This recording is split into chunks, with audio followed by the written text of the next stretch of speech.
نبی پاک صلی اللہ علیہ وآلہ وسلم نے ارشاد فرمایا کہ اللہ پاک ایک شخص کے جنت میں مسلسل درجات بلند فرماتا رہتا ہے۔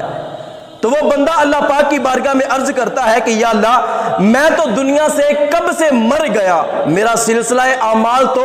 کب سے منقطع ہو گیا، اب میرے جنت میں کیوں کر درجات بلند کیے جا رہے ہیں؟ تو اللہ پاک اس سے ارشاد فرماتا ہے کہ میرے بندے، تو اپنے پیچھے ایسی ستری اولاد چھوڑ کر مرا ہے جو مصلی پہ بیٹھ بیٹھ کر تیرے لیے دعائے بخشش کیا کرتی ہے۔ تو نبی کریم صلی اللہ علیہ وآلہ وسلم نے ارشاد فرمایا او ترک والدن یستغفر لہ بعد موتہ، کہ کوئی شخص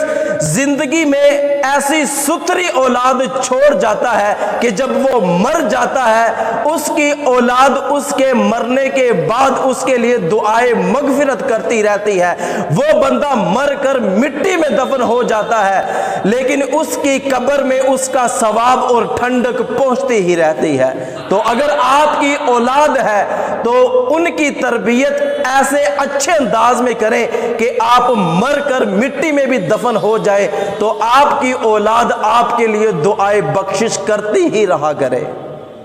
حضرت ابو ہریرہ رضی اللہ تعالی عنہ سے مروی ہے کہ نبی کریم صلی اللہ علیہ وآلہ وسلم